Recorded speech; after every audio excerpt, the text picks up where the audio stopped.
पूर्वी पण जरांगेंना परवानगी नव्हती, मात्र त्यांच्या मोर्चा निघालेला होता. आपण मुंबईमध्ये ठिकठिकाणी रस्ते बंद पण पाहिले होते.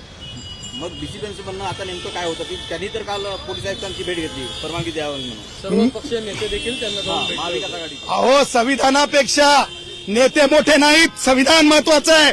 कायद्याचे रक्षक असले पाहिजे नेते, कायद्याचे भक्षक नसले पाहिजे नेते, हेच संविधान सांगतंय. आणि मोर्चा कशासाठी आहे? आणि तुम्हाला सांगतो, भुलभुलैया करून युवकांनो लक्षात ठेवा, जरंग्यानं मोर्चा काढला म्हणून त्याचा कित्ता गिरवू नका. जरंग्याच्या काळात किती नुकसान झालं, काय झालं, अशी विचारणा उच्च न्यायालयाने केलेली आहे. लेकरांचं आयुष्य बर्बाद होत असतंय. शरद पवारला फरक पडत नाही. उद्धव ठाकरेच्या अवलादी काय करतात त्यांना फरक पडत नाही. राज ठाकरेच्या अवलादींना फरक पडत नाही. कष्टकऱ्यांनो, हा राजकीय प्रपंच मांडलेला आहे यांनी. हे तुम्हाला सांगतो, हा नैसर्गिक मोर्चा आहे. यांच्या भानगडीत पडू नका युवकांनो. यांच्या मोर्चाला पाठ फिरवा. अत्यंत नालायक विचाराचा मोर्चा आहे. या देशातल्या संविधानाच्या विरुद्ध हा मोर्चा आहे. संविधानाच्या विरुद्ध संविधानाला मोडीत काढणारा मोर्चा आहे, असं आमचं स्पष्ट भूमिका आहे.